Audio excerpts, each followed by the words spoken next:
মালার বিয়ে হয়েছে প্রায় 2 বছর হয়ে এলো। মালা ছোটবেলা থেকেই দেখতে খুব সুন্দর, আর 16 বছর থেকে তাকে আরও সুন্দর দেখতে লাগলো। মালাকে দেখলে মনে হতো না যে এখনও ক্লাস 10-এ পড়ে। স্কুলের ইউনিফর্মে মালাকে দেখলে অনেক ছেলেদের ও প্রাপ্তবয়স্ক লোকদের মাথা ঘুরে যেত।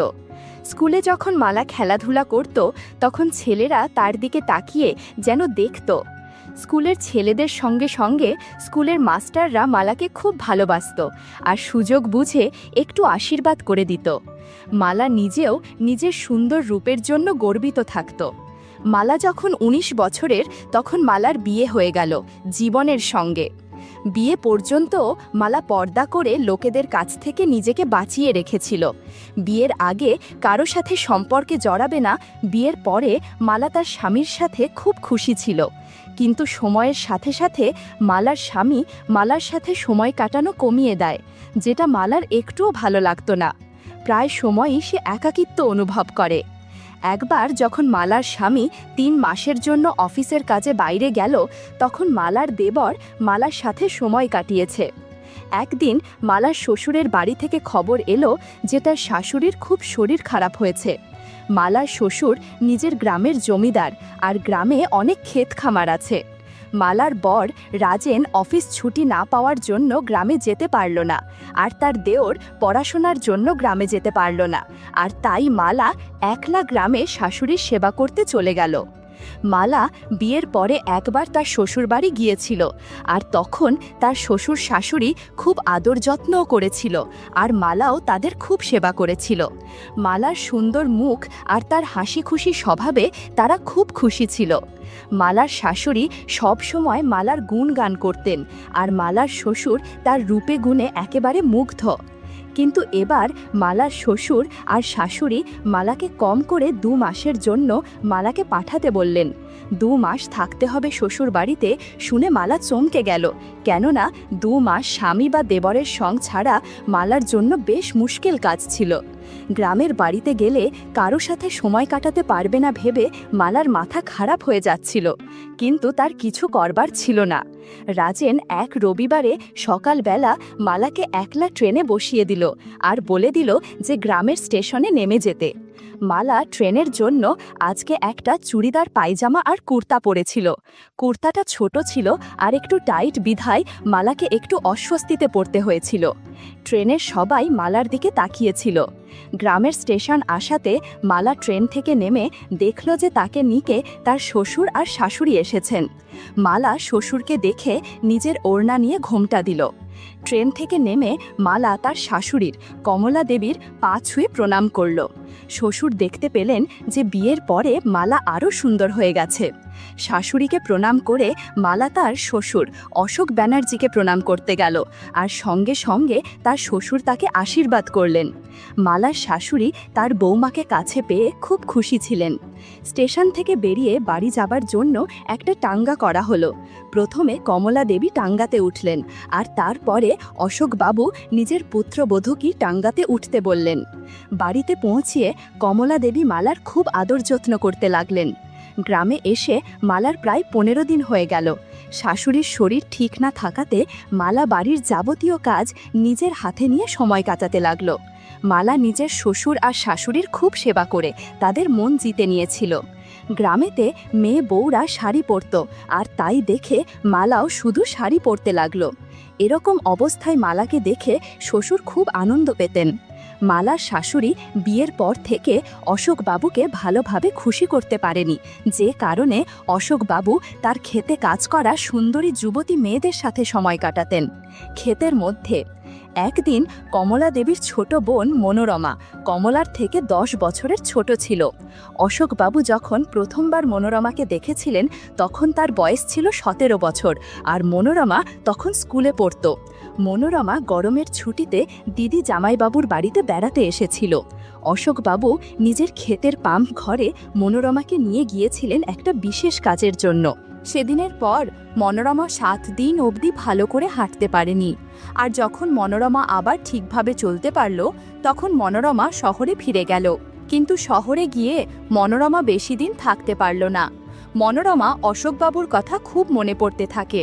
তাই সে আবার গ্রামে দিদি আর জামাইবাবুর কাছে চলে আসে। গ্রামে আসতে না আসতেই মনোরমা তার জামাইবাবুকে বলল, এইবারে আমি শুধু আপনার জন্য এসেছি। তারপরে অশোকবাবু প্রায় রোজ মনোরমাকে ক্ষেতের পাম্প লগরে বিশেষ কাজের জন্য নিয়ে যেত। এভাবে অনেক দিন চলার পর মনোরমার বিয়ে হয়ে গেলে অশোকবাবু আবার একলা হয়ে গেলেন। কিন্তু যখন অশোকবাবু মালাকে দেখলেন তখন নিজের অতীতের জীবন আবার মনে পড়ে গেল। মালা কখনো কখনো ভাবত যে হয়তো এটা তার মনের ভুল, শ্বশুর তার বাবার মতন। একদিন মালা নিজের কাপড় চোপড় ছাদে মেলে এসেছিল। হঠাৎ খুব কালো কালো মেঘে আকাশটা ছেয়ে গেল, মনে হচ্ছিল যে বৃষ্টি পড়বে। অশোকবাবু বললেন, বৌমা, মনে হচ্ছে বৃষ্টি আসতে পড়ে, আমি ওপর থেকে কাপড়গুলো নামিয়ে আনছি। মালা সঙ্গে সঙ্গে বলল, না না বাবা, আপনি কেন কষ্ট করবেন, আমি এখুনি গিয়ে নিয়ে আসছি। অশোকবাবু বললেন, বৌমা, তুমি সারাদিন এত পরিশ্রম করো, এতে কষ্ট আর কি, আমাকেও কিছু কাজ করতে দাও। এই বলে অশোকবাবু ছাদে চলে গেলেন। ছাদে গিয়ে অশোকবাবু বুঝতে পারলেন যে কেন বৌমা নিজে কাপড় নামাতে চাইছিল। ছাদে গিয়ে দেখে দুটো ছোট পোশাক দড়িতে ঝুলছে। পোশাক দুটো অশোকবাবু পর্যবেক্ষণ করে দেখছিলেন বিশেষ কোনো ঘ্রাণ আছে কিনা। এদিকে শ্বশুরের হাতে এসব দেখে মালা লজ্জা পেয়ে গেল। মালা সঙ্গে সঙ্গে ঘোমটা দিয়ে বলল, বাবা, আমি এই জন্য বলছিলাম যে আমি নিয়ে আসছি, আপনি কেন এত মেহনত করলেন? অশোকবাবু সঙ্গে সঙ্গে বললেন, না না, এতে আর কি মেহনত। মালার পুরো মুখটা লাল হয়ে গেল। অশোকবাবু আবার জিজ্ঞেস করলেন, বৌমা, এতে লজ্জা পাবার কি হলো? গ্রামে তো আর মেয়েরা বা বউরা এসব পরে না। যদি তোমার এগুলো পুরনো হয়ে গিয়ে থাকে তো তুমি তোমার শাশুড়িকে বলে শহর থেকে নিয়ে নিও। আমি যদি শহরে যাই তাহলে আমি নিয়ে আসবো। নাও, এগুলো শুকিয়ে গেছে, রেখে দাও। এই বলে অশোকবাবু হাত বাড়িয়ে মালাকে সেগুলো দিয়ে দিলেন। একদিন কমলা দেবী শহরে কোনো কাজে যাবার ছিল। অশোকবাবু নিজের স্ত্রীকে নিয়ে শহরের দিকে রওনা হলেন। দুজনে সকাল সকাল বাড়ি থেকে স্টেশনের দিকে যেতে লাগলেন। রাস্তাতে অশোকবাবুর এক বন্ধুর সঙ্গে দেখা হয়ে গেল, আর সে নিজের গাড়ি করে শহরে যাচ্ছিল। অশোকবাবুর বলাতে ওনার বন্ধু কমলা দেবীকে গাড়ি করে শহরে নিয়ে গেলেন, আর অশোকবাবু বাড়ি ফিরে এলেন। বাড়িতে এসে দেখলেন যে দরজাটা ভেতর থেকে বন্ধ, আর বাথরুম থেকে জল পড়ার আওয়াজ আসছে। বুঝতে পারলেন যে মালা ভেতরে আছে। মালা জানত যে তার শ্বশুর আর শাশুড়ি সন্ধেবেলায় ফিরবেন। অশোকবাবু বাড়িতে ঢুকে নিজের ঘরে চলে গেলেন। মালা জানত না যে তার শ্বশুর বাড়িতে ফিরে এসেছে। মালা জানত যে বাড়িতে কেউ নেই। একটু পর মালা বের হয়ে আসে আর জামা কাপড় শুকাতে দেয়। এদিকে অশোকবাবু আড়াল থেকে মালাকে দেখছিলেন আর মনে মনে কি যেন ভাবছিলেন। বন্ধুরা, ইউটিউবের কড়া নিয়মের কারণে এসব ঘটনা সরাসরি বলা যাচ্ছে না। তোমরা কমেন্টে দেয়া লিংক থেকে আমার ওয়েবসাইট ভিজিট করো, সেখানে একদম খোলামেলা গল্প দেয়া আছে। একদিন মালা খেতে যাবার জন্য শাশুড়িকে বলল, মা, আমি ক্ষেত দেখতে চাই, যদি তুমি অনুমতি দাও তো আমি খেতে গিয়ে আমাদের ফসল দেখে আসি, শহরে তো এই সব দেখা যায় না। কমলা দেবী বললেন, আরে বৌমা, তুমি নিজের খেতে যাবে, এতে অনুমতি নেওয়ার কি দরকার? তোমার বাড়ির ক্ষেত, তুমি যখন ইচ্ছে হবে যাবে। আমি এখনই তোমার শ্বশুর মশাইকে বলছি যে তোমাকে ক্ষেত দেখিয়ে আনতে। না না মা, বাবাকে বলতে হবে না, আমি একলাই খেতে চলে যেতে পারবো। আরে তাতে কি হয়েছে, তোমার বাবা কয়েকদিন থেকে খেতে যেতে পারেননি, আজ তুমিও ওনার সঙ্গে ক্ষেত ঘুরে এসো। যাও, তুমি জামা কাপড় বদলে এসো। মালা জামা কাপড় ছাড়তে চলে গেল, আর কমলা দেবী গিয়ে অশোকবাবুকে বললেন, কোথায়, শোন একটু, আজকে তুমি বৌমাকে ক্ষেত দেখিয়ে আনো। বৌমা বলছিল যে একলা খেতে চলে যেতে পারবে, আমি বৌমাকে বলেছি যে তোমার সঙ্গে খেতে যেতে। অশোকবাবু বলল, ঠিক আছে, আমি বৌমাকে খেতে দেখতে নিয়ে যাব। কিন্তু যদি বৌমা একলা চলে যেত তো কি হয়ে যেত? গ্রামে কিসের ভয়? শাশুড়ি বলল, তুমি কি বলছো? বাড়ির বউকে একলা খেতে যেতে বলছো? মালা নিজেকে সামলাতে পারবে না? ততক্ষণে মালা শাড়ি আর ব্লাউজ পরে ঘর থেকে চলে এলো। শাড়ি আর ব্লাউজ পরে মালাকে খুব সুন্দর লাগছিল। মালা বলল, বাবা চলুন, আমি রেডি। এরপর শ্বশুর আর বউ দুজনে ক্ষেত দেখতে বাড়ি থেকে বেরিয়ে পড়ল। মালা আগে আগে যাচ্ছিল আর অশোকবাবু পেছন পেছন হাঁটছিলেন। মালা মাথাতে ঘোমটা দিয়ে নিয়েছিল। অশোকবাবু বৌমার হাঁটা দেখে দেখে অনেক কিছু ভাবছিলেন। মালা ভালো করে জানত যে তার শ্বশুর মশাই তাকে অন্য চোখে দেখে, আর এখন ওনার দুটো চোখ মালার দিকেই আটকে আছে। গ্রামের রাস্তা আস্তে আস্তে সরু হতে লাগলো, আর বৌমা আর শ্বশুর একটা সরু রাস্তা দিয়ে হাঁটতে লাগলেন। হঠাৎ রাস্তার অন্য দিক থেকে দুটো গাধা মালার সামনে এসে পড়ল। রাস্তা এত সরু ছিল যে গাধাদের সাইড দিয়ে এগোনো যাবে না, তাই মালা ধীরে গাধাদের পেছন পেছন হাঁটতে লাগলো। হঠাৎ মালার চোখ পেছনের গাধাটার ওপরে গেল, আর তার দিকে দেখিয়ে অশোকবাবুকে বলল, বাবা দেখুন, এটা আবার কেমন গাধা? এই গাধাটার 5টা পা আছে। বৌমা, তুমি কিছু জানো না, একটু ভালো করে দেখো, গাধাটার 5টা পা নেই। মালা আবার ভালো করে দেখল আর একটু অস্বস্তিতে পড়ল, কেননা গাধাটার 5টা পা ছিল না, আর পঞ্চম পাটা হলো গাধার পিছের 2 পায়ের মাঝের জিনিস।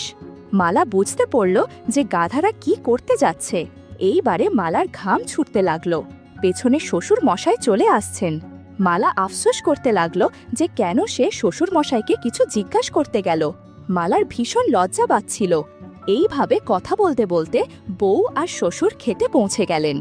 অশোকবাবু নিজের বৌমাকে পুরো ক্ষেত ঘুরিয়ে ঘুরিয়ে দেখালেন, আর খেতে যেসব মেয়ে বউরা কাজ করছিল তাদের সঙ্গে আলাপ করিয়ে দিলেন।